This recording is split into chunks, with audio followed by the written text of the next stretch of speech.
Hello, I've been working with Zoom tonight, investigating what it has to offer for us as we begin to work remotely with our students for at least the next 2 weeks.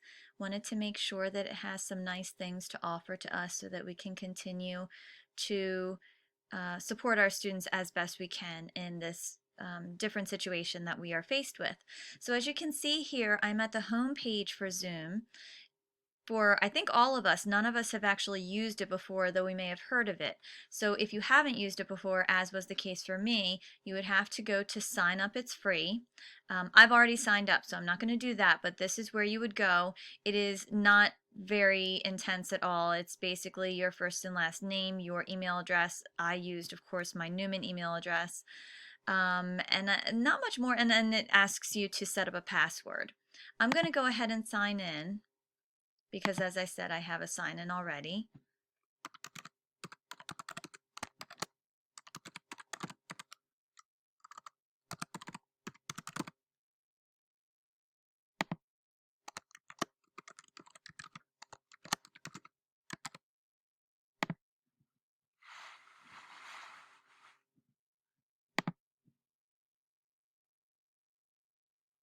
Okay, so you can see this is my profile. Something interesting that I learned today, you can see this notice here that says Zoom has removed a 40-minute time limit that apparently it has had for free users for schools that were affected by the coronavirus. And in fact, it does say the meeting limit on your free basic account has temporarily been lifted. So it would affect us as new members. So that's handy. The limit, as you can see down here, would only affect meetings that had 3 or more participants of 40 minutes or more, which for the most part would not be circumstances that we would face working with our students individually, but it's very helpful that they do that. I'm glad. So on the left-hand side, you can see various options that we have. We probably wouldn't have too many administrative options. You may have to go into the paid version of this service. I'm not sure.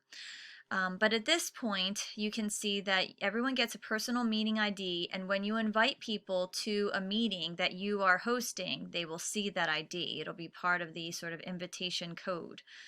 And you can see the email address that I use for my account. You can see that I have basic and not upgrade, and that my time zone is Eastern Time, etc.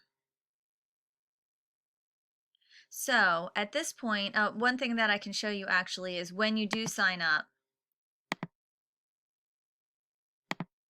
actually it's here, you will get an email like this which tells you to go ahead and activate your account. You'll have to do that. You click on that and then your account is active.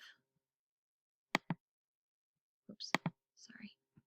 Okay, so when I want to, you can see up here, here are some options that I have. I can schedule a meeting, I can join a meeting, or I can host a meeting. So I want to schedule a meeting. If I choose host a meeting, it will put me in a meeting right now.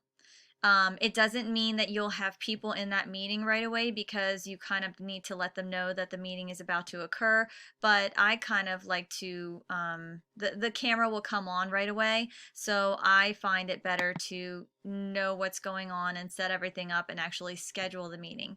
Scheduling the meeting also gives you information that you can then paste into an email for your students.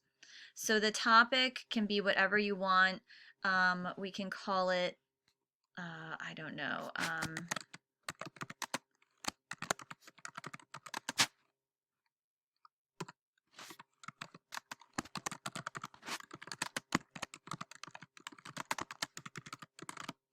Susie Student 930 Academic Coaching Meeting. You can decide what you want to call it. You can add a description, as you can see. You can set the date and time.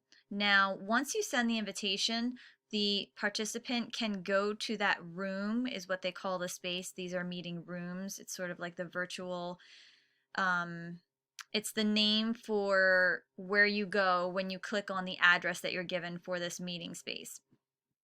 But no one will be there, so and you can prohibit them from doing that. It doesn't seem like much of a big deal if they do try to do that or not, but like I said, later in the screens you can see where you can prohibit them. So today is the 13th. Let's say, right now it's 8:19. Let's say I'm scheduling a meeting for 8:30 p.m. The duration is not going to be an hour long. It's probably going to be 30 minutes.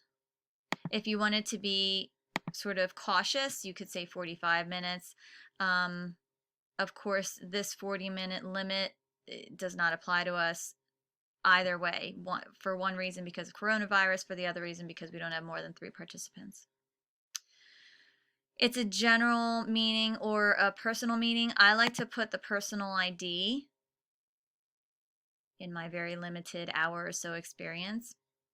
I want the video automatically put on for the host and the participant. Otherwise, you're going to have to direct your students to click on the little camera symbol on the bottom of the screen. It's not that difficult, but if we don't have to get them to do that, why not just show them or have it set the way that we want it from the beginning. I'm leaving this as is for our meeting. For the audio, I want both telephone and computer audio. No, I'm not really sure if that would really make a difference. I don't know if we have telephone capabilities that we would need, but just in case. So these are the meeting options that I was talking about. Do we want to enable them to join before the host? Do we want to mute the participants upon entry? Enable a waiting room, which means that this waiting room means they will not be able to enter the virtual meeting room until you get there. So you could go ahead and click on that if you were really concerned about that. Okay, and I'm going to save. So I have my meeting, and I can add it to a calendar. Now this is where I was a little bit bummed, because every time I tried to add it to a calendar, it added it to my personal calendar on my personal Mac computer, which doesn't help me at all. I don't use it. I would prefer it on the Outlook calendar that we use at Neumann, but I have not figured out a way without using a Neumann computer to get it to do that. I did try clicking on it, and it still tried to click on Outlook on my computer that didn't have any of my Neumann stuff. The meeting ID is my meeting ID. This is the join URL. This is going to be really important, because if we had a calendar that we could add this to, the student could just click on that date, or the student would get a reminder of this meeting and click on it. But we don't really have that. So, and this is where I was saying before that if we had administrative authority over our Outlook, we could add Zoom into Outlook, and then this wouldn't be a problem. We could just put it right into calendars and kind of link things up a little bit more tidy. But since we can't, my workaround for that is to copy the invitation. And you can see here, it's giving me all the details of the invitation, including this very important join Zoom meeting link. And I'm going to copy the meeting invitation. It says it is copied to the clipboard. So I'm going to close this. And now I can go to my Neumann email, and I can create something like I did earlier today, which is an invitation to my student where I copied myself. Now I used a volunteer, Edward, to have joined the meeting so I could see what it was like to have a participant in my meeting and such. But this is what your student would receive. And in what I would like to do is create an email that kind of outlines what the students are going to do, and then really highlights to them that they will need to put this address into a browser, and as soon as they do, they go to that meeting.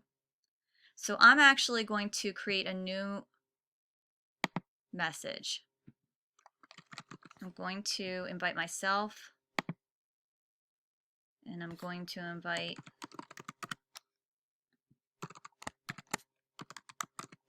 another willing participant who is not a student, but just someone who's helping me test out this stuff. So we're going to say, let's see.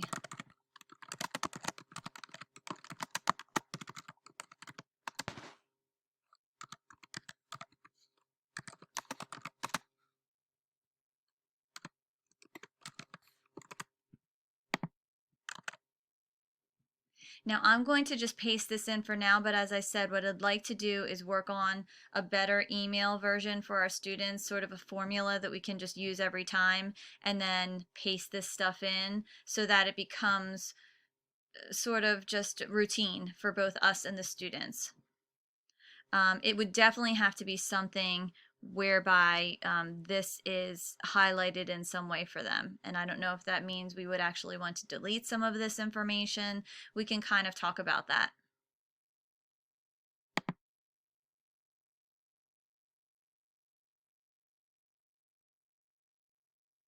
Okay, so now that email has sent.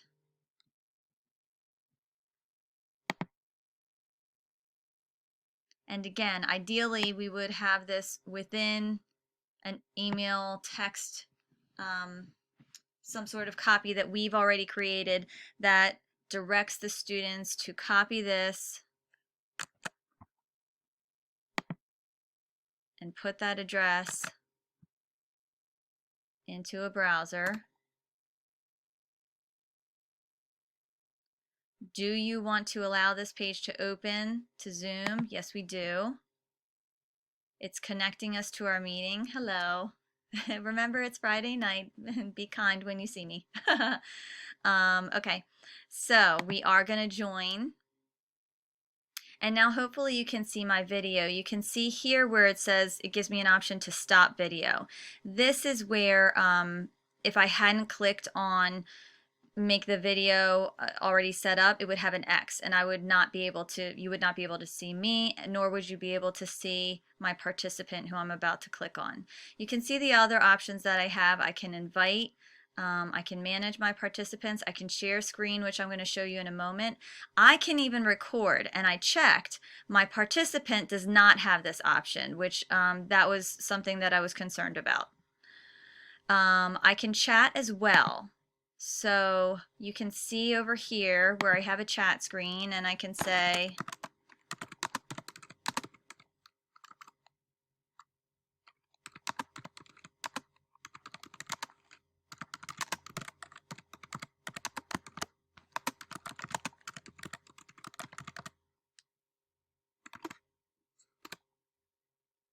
and my participant would be able to see my question and even respond if I need to, or if I would prefer that the student do that. Okay, so now I'm going to go to my participants, and I'm going to admit Edward. Hello. Can you hear me? Can you hear me? Yes, I can hear you. Okay, good. Okay, so now, so you can see what it would look like when you have a participant, a student in front of you. And let's say we were working with the student. I could actually share something from my screen. And let's say I wanted to, I have a whiteboard option. And I have various things open on my computer. Now I did have Safari launch. I did have Blackboard open, but I guess it's not there. Let's see. Okay, so you can see here that my participant can now see what I'm sharing on the screen. I did have Blackboard open, but it must have timed out. But I can still go ahead. Ed, can you see everything that I'm showing you? Yes, I can. Okay, great. So I can still click on Blackboard. I can click on any one of my classes. I don't even know if this one will open. It's so old. Okay, so this is one of my older classes. So I can click on that, and of course, you know, I can go through the various options on Blackboard. This becomes important because not only can the instructors do this, or not only can we do this as the host of our meeting, but our students, we can direct our students to share their Blackboard as well. So just as we've done during our meetings in the office, we can look at their different classes, we can see how their grades are going, and kind of really talk about what's actually happening in terms of their academic standing. So now, okay, so let's say we are finished. We've had the student share his or her screen. We asked the student to go ahead and share the screen and go into Blackboard so we could see the various grades and anything that might concern us or anything that we want to help with. We can also choose to share any kind of strategies that we have on our computers that we want to demonstrate to the students. We can share on our side with them.